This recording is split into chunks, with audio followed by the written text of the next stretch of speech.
Hey guys, Matteo here, welcome back to a new video, and today we're going to talk about a topic that a lot of people have been asking about, and I decided to sit down here today, make a video about it, and that is white balance. But before we start guys, don't forget to subscribe to my mailing list. You can find the link in the description below. You're going to receive a free cinematography training video. You're also going to stay up to date with all my news and videos coming out on the channel, sales for the lots and the course.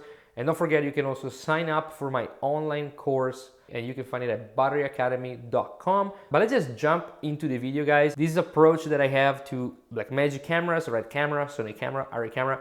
Doesn't matter what camera you're using. This is my personal approach. A lot of people might disagree with me. That's fine. So let's answer the first huge question that I got asked quite a lot. Do you use car, like a color chart or a white car or a gray car? Or no. I never used one except in film school because they made me learn how to do it with those old Canon XL tape cameras. I can't even remember what the name is. So yeah, I know the approach, I know the theory behind it, I know everything about it, but I never really use it. And the reason is simply because I don't need it. There might be some specific use for the color chart and the gray card, but I never really found an actual difference in using it. So my approach, extremely simple. I have a monitor that I trust, and in case the Ursa is the viewfinder, and in case of the Pocket is the actually on-screen display, and that's basically what I use. Also guys, keep in mind, most of the time I shoot B-RAW. So shooting RAW is going to give you the option to change the white balance in post, but as you know, I'm a very big fan of all the setting line up while shooting, so I barely touch white balance even in post. In this case, I'm shooting in ProRes. My white balance is set up to 5100 Kelvin. Why? Because I look into the monitor and I really liked it, and so I set up the white balance like this. Can I do little adjustment in ProRes? Yes, but this is the image locked in.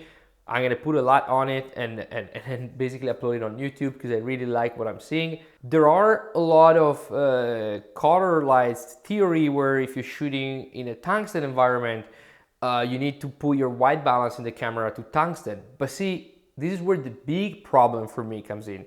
If I'm shooting, let's say with a tungsten light, let's say that light, you know, it's because really I want to make my image a little bit warmer. So maybe if I'm shooting in a cabin or I'm shooting in a house, and you know, I want that nice yellow tungsten light, that practical light. So in that situation, if you go into your camera, technically you should press on white balance tungsten. But at that point, you're gonna completely neutralize all the beautiful warmth that comes out of those lights. So if I'm shooting with those lights, with bulbs, with tungsten, it's because I wanna add some warm tones to my image. And if with the white balance, I completely neutralize that, that basically kills the purpose of shooting in tungsten light. In theory, on the paper, they are correct, but I try to use the white balancing camera to tell a story and to achieve a certain color scheme as well. Theories and rules are there, but we should just know about them, of course, because we have to know the rules. But also we should do whatever we like, and we should go with our eye and with our instinct. And if it's a color scheme that I like, it's not because it's incorrect in the white balance theory to not going for that thing that I'm not gonna do it. So this is pretty much my approach, and my advice is get a monitor that you trust or a viewfinder that you trust, get a good LUT that can actually, you know, reproduce a very good conversion, very good accurate. I use battery LUTs, of course, the natural, but once you're happy visually with your monitor, with your viewfinder, with that image, and you know that viewfinder monitor is actually accurate, and that is what you're gonna see in DaVinci, at that point, you're pretty set up. One more time, guys, if you're shooting RAW, this might not be like a huge deal, but sometimes it happens that I might shoot ProRes, especially with an Alexa, and when you shoot ProRes and Alexa, you know, there's plenty of information that you have that you can change even in post.